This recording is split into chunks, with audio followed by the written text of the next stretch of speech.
சென்னை வள்ளுவர் கோட்டம் கோடம்பாக்கம் நெடுஞ்சாலையின் நடைபாதை முழுவதும் ஆக்கிரமிக்கப்பட்டுள்ளதால் சாலை ஓரங்களில் மழைநீர் தேங்கியுள்ளது. இதுகுறித்து செய்தியாளர் அன்பழகன் வழங்கிய கூடுதல் தகவல்களை தற்போது பார்க்கலாம். சென்னை மாநகராட்சி மண்டலம் 9 வார்டு 110 வள்ளுவர் கோட்டம் அருகே இருக்கக்கூடிய இந்த கோடம்பாக்கம் ஹை ரோட்டில் பார்த்தீங்கன்னா இந்த பேருந்து நிறுத்தம் அருகே மழைநீர் தேங்கி காணப்படுகிறது. இது மழைநீர் கால்வாய் அமைக்காததால் இங்கே தண்ணீர் எப்போவுமே தேங்கி இருக்கும். இதனால் பொதுமக்களுக்கு மிகுந்த சிரமத்துடன் சென்று வருவார்கள். ஏனென்றால் இங்கே அருகில் இருக்கக்கூடிய பேருந்து நிறுத்தம் வாகனமே நடுரோட்டில் இருக்கக்கூடிய சூழல்.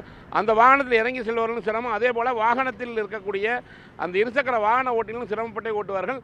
இதுக்கு காரணம், முக்கிய காரணம் அந்த குறிப்பாக சாலையோரத்தில் இருக்கக்கூடிய அந்த ஆக்கிரமிப்பாகட்டும், அதே போல் அந்த மண்ணுகளை அள்ளுறதே கிடையாது.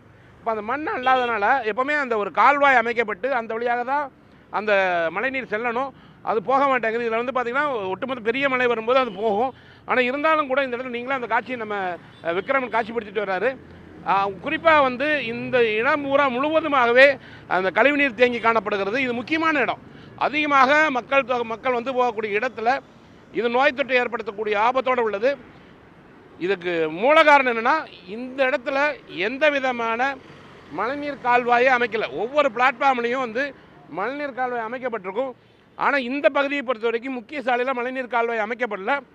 அதே போல் அந்த சாலை ஓரத்தில் இருக்கக்கூடிய மண்ணை அல்லாதனால என்னாச்சுன்னா, மழை பெஞ்சு இன்றைக்கி வெயில் அடித்தாலும் கூட அந்த மழைநீர் தேங்கி காணப்படுது. எப்போவுமே ஒரு மழை வெள்ளம் வந்தால் வடியணும். அதற்காகத்தான் மழைநீர் வடிகால் பணிகள் போட்டிருக்காங்க. இந்த சூழலில் எந்த விதமான மழைநீர் கால்வாயும் அமைக்கப்படாமல் இருக்குது. இதுபோல் இங்கே இருக்கக்கூடிய மண்ணை அல்லாமல் இருக்காங்க. இப்போ நிரந்தர தீர்வு என்று பார்த்தால் பல நாட்களாக இந்த பிரச்சனை இருந்துட்டு வருது. இதுக்கு நிரந்தர தீர்வு ஏற்பட்டால் இங்கே இருக்கக்கூடிய அந்த சாலை ஓரத்தில் குழாய் அமைக்க வேண்டும். குழாய் அமைத்தால் மட்டும் பார்த்தாரு, இந்த குழாயை கரெக்டாக அந்த மழைநீர் கால்வாயில் இணைக்க வேண்டும். அப்பொழுதுதான் நிரந்தர தீர்வு ஏற்படும். நாமும் இது குறித்து மாநகராட்சி அதிகாரிடம் கேட்டிருக்கிறோம். அவர்களும் நடவடிக்கை எடுப்பதாக கூறியுள்ளார்கள்.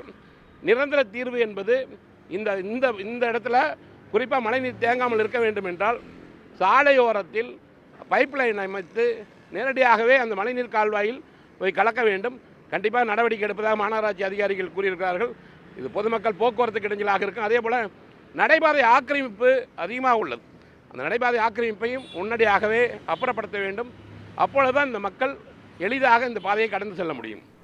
ஒளிப்பதிவு விக்ரமன், அன்பழகன்.